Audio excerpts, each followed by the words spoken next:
I guess I do one more thing, and that's the 3,650 most highly paid employees. The 3,650 people who make more than $200,000 a year at the University of California. If you take all of their salaries for the year and you put it in a huge pot, a hypothetical pot, well, the entire budget crisis is half of that amount of money. There's 3,650 people who make $200,000 a year, or at least that much. And the entire budget crisis is half of their salaries. So it's one of those things that if you have to cut somewhere, it would seem as if the best place to cut would be those people, their salaries perhaps. Do you know how many of those people are faculty? A good number of them are faculty, but they're generally not undergraduate. They're the faculty who, I don't know what they do. I have a list of actually the most highly paid employees, which I can just give you. But a lot of them are medical professors or coaches or the athletics director. I mean, and what about the fact, I mean, with the furlough program, those people's salaries were cut by 10% compared to the lowest paid workers' salaries were cut by, I believe, 4%. 4%. But it's like, if you're making over $200,000 a year and you lose 10%, it doesn't hurt you nearly as much as if you're making barely above poverty wages and you're at 4%. I mean, there are people over for the UC system that are making poverty wages. And there's a problem too that they make poverty wages and at the same time they do double the work because other people are being laid off. So they do the job of two people for a poverty wage. Yeah, so the election starts at 8 a.m. tomorrow morning. It goes through Friday at 8 a.m. and it's all online at elections.ucdavis.edu. Oh, it's just online? Yeah. Oh, that's good. Yeah. It's cheaper that way? Yeah, and it's a lot easier for everybody. More people vote, probably. No hanging chads. Yeah, no hanging chads. No counting. How much does this election cost? To put on? Yeah. Do you know?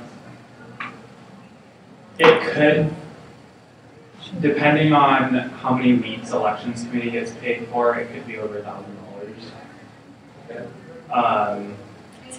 Because we have to, there's some things that we're mandated to do by the bylaws, like provide an ad in Aggie that you saw today, as well as flyers, different things like that, and so those costs add up. And then we have to pay them because they're hired for the year.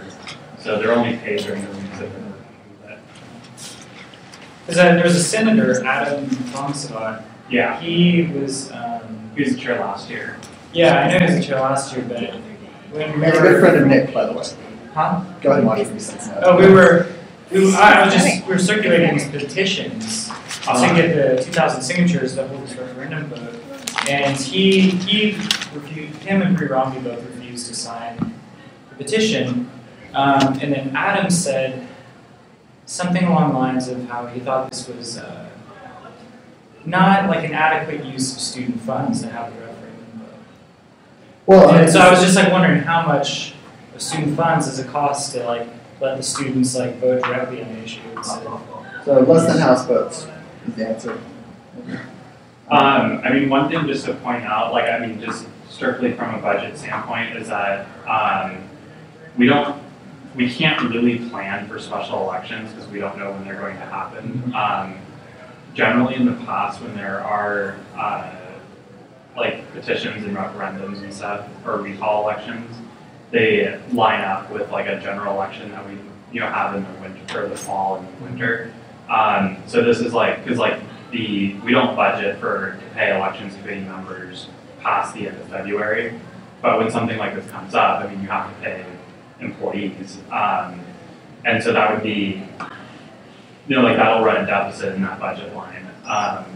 So that's probably what he was referring to, is that there's not really a good funding. Because it's difficult to put aside, a big chunk of money just in case we have a special election. I personally, in planning the elections budget, put aside several $100s that I didn't spend in fall and winter, just in case something were to happen in spring, so that will offset. But then again, that's a couple $100 less that I was able to use in those two elections for publicity and things like that. So That's probably what he was referring to. And the elections committee budget did get cut $2,000 from the budget we got this year to what the elections committee will get next year at budget hearings. So that would definitely not, there wouldn't be that, major wiggle room that I had, in order to do this and not run a massive deficit. What were the line items that got cut? Well, there's one line item for elections committee for publicity, and it was 9,000 this year, it got cut to 7,000, which is below 2008 levels. And then there's separate line items for each of the elections, like the paid staff members. Those, there are 5 members that get paid, 2 of them were cut, and that was at my recommendation because we just don't need that many paid staff. Because there's a certain point where, I don't need to pay people to not do anything, but, so that was at my recommendation to cut the staff. I'm totally fine with that, but, I was a little disappointed that $2,000, in publicity money was cut because that's, $2,000 less in promotional things we can do to encourage students to vote. I just think that's funny because the senator is always talking about like how no one knows what ACC does and not enough people vote, and then you cut the elections committee budget. Well, anyway, so my little aside on our budget, but the results will be up at noon on the website. Yeah, I mean it's not. Friday. We won't necessarily wait till noon. We'll post them when we're ready, and it should be, fairly early in the morning because this isn't, we don't have to run it through the vote counting software like a Senate election. So once we, have the results and we verify them, we'll post them. It'll be by noon for sure. Cool.